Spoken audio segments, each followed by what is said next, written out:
Отбасымыздың басына ауыр жағдай келді. Күйеуім жол апатына ұшырап, есімізді енді жиып жатырық. Шүкір, жақсы.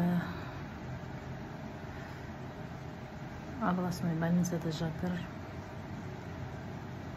Қол аяғы сынды, кеше операция жасады аяғына. Аман қалғанына шүкір етіп отырмыз. Соған бүгін күйеуіме бара жатырмын. Манты пісірдім, қасында үлкен балам бар. Постельный режимде жатыр. Дұғада болыңшы менің подписчиктерім, маған тіркелген қыздар. Күйеуім жақсы болып кетсінші деп тілек тілеп қойыңыздар. Жігітіме больницаға жатырмын.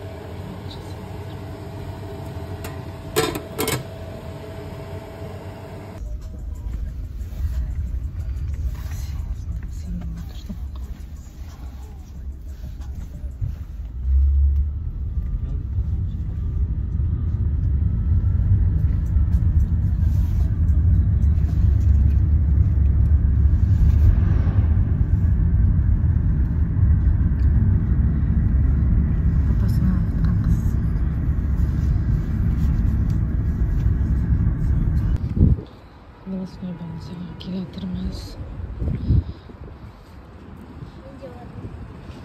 Махан кетпеді. Апа! Апа! Қаш, әже дейш, айқайлаш. Бір нәскелері соның ішіне сал, ана нәскелері қазір тастамыз. Нәскелерін қазір таста. Маңдайына тағы кішкене левый қылчақ. Қол жуыпса левый көдігі көзім. Жақпа дей ма? Мамасы. Инстаграмға қалай емесің? Үйімізге аман есен келдік. Папасына кіре алмады бұл қыз. Мен кірдім. Қызым жылап жатыр депті.